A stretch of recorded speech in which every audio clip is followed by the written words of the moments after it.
Bimbola Kolawali. Hi, Fabio. How you doing? I'm doing very well, thank you. Welcome to the BlueSitron Podcast, and it's nice to have you here, my friend. Thank you very much. It's a pleasure. It's always a pleasure to talk to you. Awesome. So, Fabio, on the BlueSitron Podcast, we talk about a whole lot of stuff. We talk about Africa. We talk about, elevating women. We talk about just anything positive, really. So we, of course, want you here. I personally want you. I wanted you to come in this evening so we can, discuss what you have been up to. Being the CEO, the founder, owner of Further Africa. I'll let you introduce yourself to our listeners or to our audience, and then we can take it from there. Sure, thank you. It's great to be here, and it's a great project. Appreciated that you invited me. Thank you so much. Well, basically, I have a very eclectic background. I have an Italian heritage. I was born in Brazil. I lived most of my life in New York and the UK. And despite all those experiences, I ended up moving to Mozambique in 2010. And this was my very first African experience. And Africa, more specifically Mozambique, is where I sort of found myself in a very selfish way. I think that there was the best Fabio that I ever met or experienced. So, okay. I guess my story with Africa starts there. Right. I lived in the country for about 4 years, and I had the privilege to be involved in the creation of their development bank. The bank would get involved in a number of projects with an impact, which was something that I never experienced before. Like building roads, financing roads, hospitals, infrastructure, that sort of things. And this is how I came about Africa. Interesting.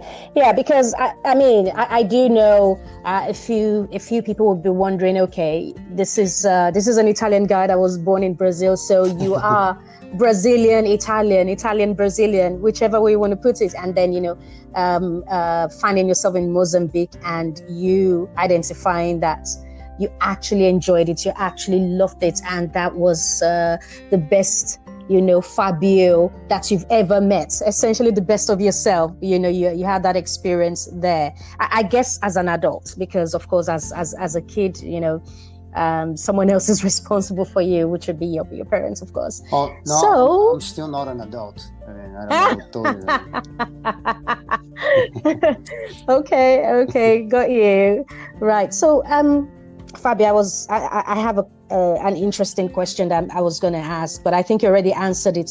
I was going to say why Africa, but you've already said how you got there. And but what I would want to ask you now is about your business, your actually not your business, your brand, Further Africa. Right. Well, how did that come about?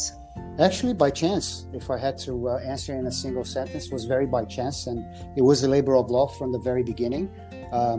So, make a long story short, I was working in the Development Bank of Mozambique. I had a very serious health issue, strong episode. I had to move into sort of like a better infrastructure, a health infrastructure. So I ended up taking a job as managing director of a family office in the UK.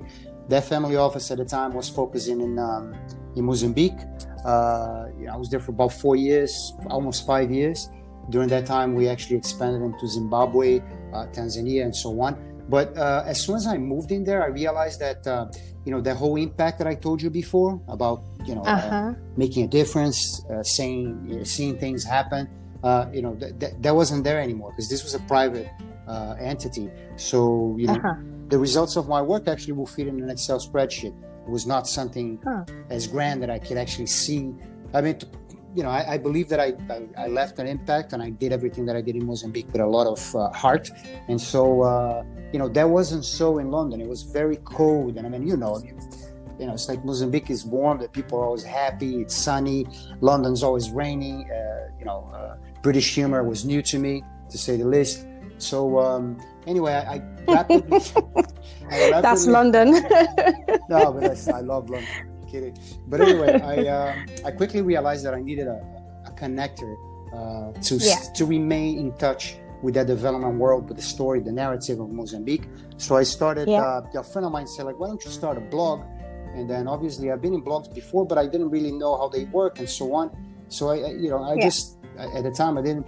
So then I started to collect news that on my view were more, less biased and more towards reality, or at least the reality that I came to experience in Mozambique. Yeah.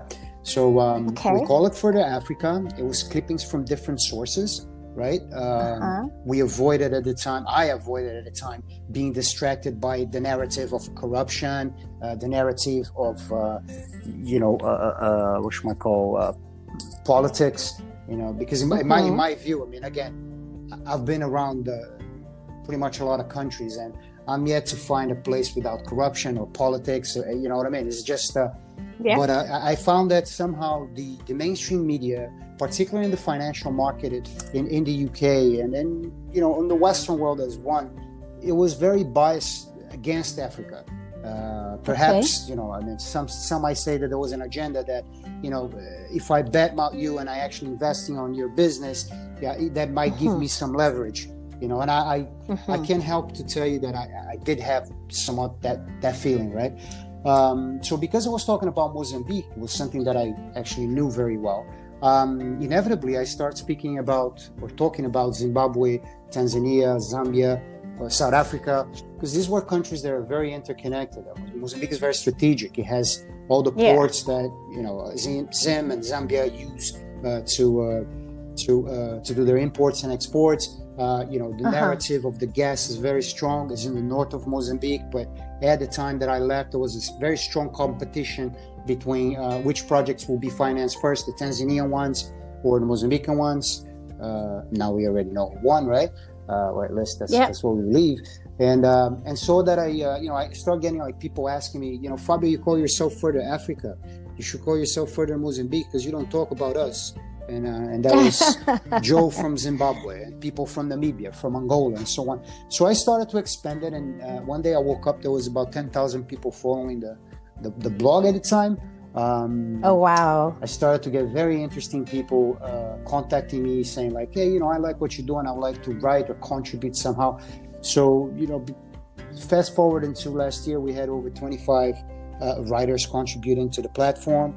We expanded into virtually every social network, and 85,000+ followers. What's interesting is, and I know you know that because we spoke about this before, when you go on the social networks, particularly Twitter, I don't have a huge follower base. It's like 85,000 is not amazing, but because it's so specific about Africa and because it's so specific about development, investment, and business, you'll find on Twitter that you have heads of state, you have very high-profile African business people, very well-known personalities that would retweet or share a lot of the news, because in reality, we're promoting the good Africa, the bright side, the positive side of the countries. When I say Africa, in all fairness, I'm talking about sub-Saharan Africa. Obviously, we do touch Senegal, we do touch Nigeria, but our core is really, now I have to touch more Nigeria because of you and a bunch of other friends that I made in my time in London. So that is quite right. So I guess that's right. Further Africa today. So it's a platform to promote positiveness and the bright side of business in Africa.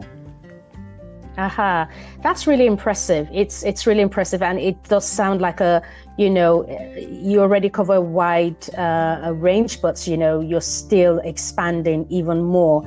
As you say, sub-Saharan Africa is when you talk about Africa. So the intent, of course, is to have touch points on every country within the region. Yeah. But don't negate North Africa. You never know. No, I'm not. You never know what you will get from there. In fact, you know what? I'm going to use your platform to leave you a message, to leave your listeners a message. So you see, I started touching Nigeria, and we have a lot of very, very good content about Nigeria today, because I've met a few people, legal advisors in Nigeria, and they dug the platform. This was like, this is great. I mean, why this is not in Nigeria? And then I go, listen, I need someone with Nigerian love and understanding, to bring about that type of content and information. And so, it started to grow in Nigeria. So the message is, any Moroccans or anybody really that has a deep understanding, we're growing in Namibia now, again, as the result of our relationship that we have. So I think it's about relationships, because one of the things that I learned... that is quite right, yeah. One of the things that I learned in the UK is that there's nothing worse than somebody who doesn't know what they're talking about, trying to talk about, an African country. Because it could be I'm serious, it could be very damaging. I told you that. My feeling is that a lot of the economists working in London, particularly in credit rating agencies, I imagine that they do not understand some of the damage that they do by comments that they put on their reviews before they go downstairs and get a latte from Starbucks and go about their lives. I mean, there's a big impact. So, yeah. Oh my days. We have to be careful who we listen to. So. That is very, very. That's so true. That is so true. That is so true. Yeah. But I guess it's sort of a new world order going on now. It's a new dawn. Things are really and rapidly changing within the continent, and of course, we do know some selected countries are growing at an exponential rate, I would say. Right. Of course, Nigeria is one of them, and Tanzania apparently has also been growing, rapidly. So yeah, in terms of economic growth, that is, albeit the challenges are still there, but there's no country that doesn't have its unique challenge. So, as you say, to basically highlight and show the positive side of the continent. That's very interesting. Well, I was going to ask you a question about what people can learn about Further Africa, but you've said it all. Right. Really. But you also do have a platform called Further Insights. Am I correct? Well, Insights is actually a session on Further Africa where we interview people. What I do have as a business, it's Further Markets. So Further Markets, it's essentially an advisory entity that we use to essentially to focus in three areas, right? One is commercial due diligence, because with my time in working with Mozambique, I've learned a lot of the ins and outs that foreign investors look for when assessing a business in Africa or anywhere really, and there is a lack of preparation to a lot of African entities to receive foreign capital. So that's one of the services that we focus on. The second part of essentially is strategic communication, because that's what Further Africa is all about. And the third is I've built like a very wide network during this decade working with Africa, and I do deal sourcing and and origination. So essentially, foreign investors looking for capital, looking for opportunities, or African companies looking for investments. And so, but funny enough, the strategic communication is actually what's been growing a lot through Further Africa. Oh wow! It became as you said, it became a brand. People know Further Africa.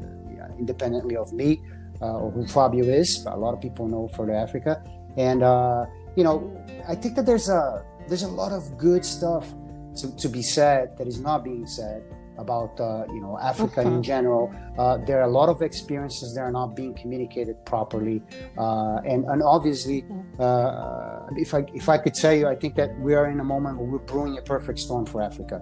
The pandemic obviously created a new world, as I said. There are very big trade tensions between major powers in the world. So I think that this is a very good time for Africa to look within. And for instance, I mentioned the other day to you, Morocco buying smartphones made in Rwanda, right? So I think we got to see more of that. I think that this is an opportunity for Africa to be more African. You know, I mean, I know you live in the UK. How many times do you go to Sainsbury or M&S and you buy the vegetable section and you see, you know, the corn is from Mozambique, some of the leaves are from Kenya, you have some potatoes from it's all African, you know. Meanwhile, I remember in Mozambique, we were importing food from South Africa, and South Africa at times importing food from elsewhere.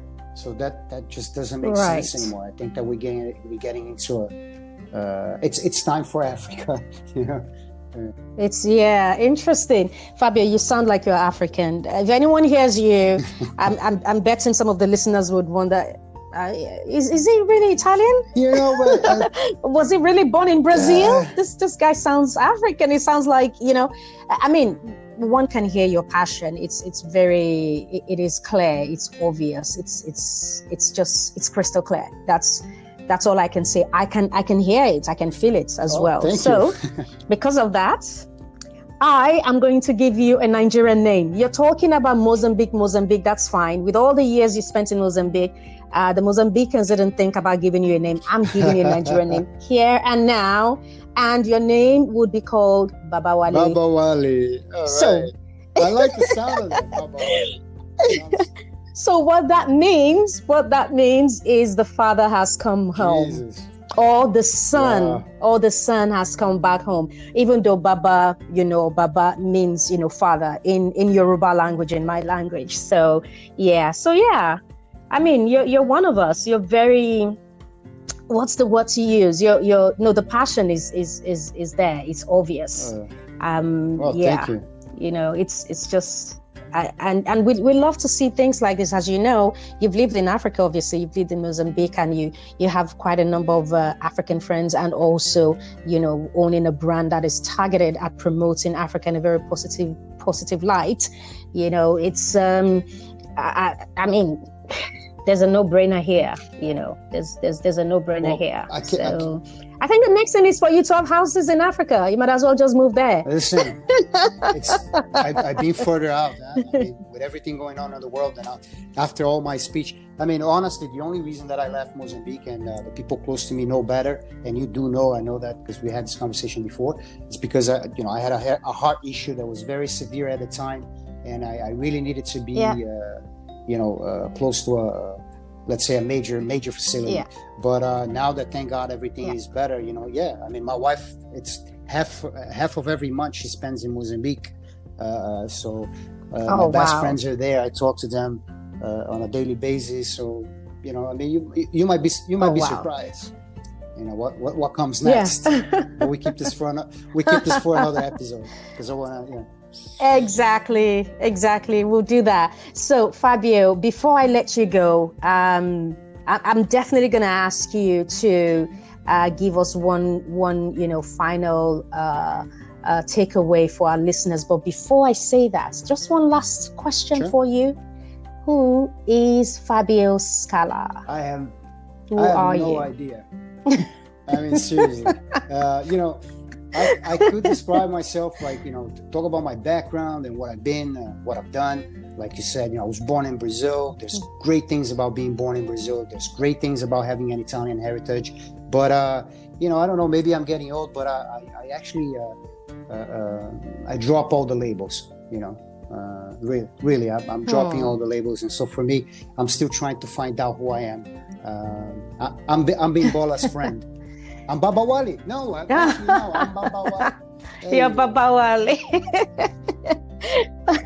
That's really lovely. That's really, really lovely. Well, Fabio, thank you so much for being part of the BlueSitron, you know, chats this evening. I'll say, if there's anything you like our listeners, I mean, our listeners are people from all over the world. Of course, the podcast is very much geared towards Africa and things that are happening within the African continent. But I mean, we're open to the world. So, what word of advice or tips do you have for our listeners? I think that if I had to leave you with just one thought, I would say that it's time to look inside. It's time to hold your neighbor's hand. As an African country, as an African person, it's time for you to start looking inside. I mean, some of the brightest people that I've ever met working in banks in New York City were from Zimbabwe. Some of the brightest people I met in London were from Nigeria. The man that I see today as my mentor is Mozambican. Despite the fact that the Mozambican is still in Mozambique, a lot of these people, there's a lot of talent, there's a lot of potential, and we shouldn't wait for somebody, to come from outside and show us that. There's a lot of potential in Africa, and I think that now it's the perfect time. So not that people don't know that, because there's, Africa, there's a lot of initiatives that actually try to promote that, the African Union and so on. But, these are political endeavors. These are, business institutions. I think that it's time that, people actually realize, the good that you have around you, and try to benefit from it, rather than looking, look outside the box, but you don't have to go across the ocean to be outside the box. You could be in Zimbabwe, and outside the box is Zambia or Mozambique. You could be in Nigeria. You know what I mean? I think like I said, it's time for Africa. I hate to say that, because I think there's a song, right? I don't remember, in the World Cup or something. It's time for Africa, but I really mean it. So that's the message. Thank you. Thank you. Thank you very much, Fabio Scala. Thank you so much. And for our listeners, this is me, Bim, signing off. Bimbola. Feel free to call me either or. My mother calls me Bim. So this is me signing off, and thank you so much. And we would be with you in our next podcast episode. All right. Thank you, Fabio. Have a lovely evening. Thank you. Cheers. Bye-bye. Bye.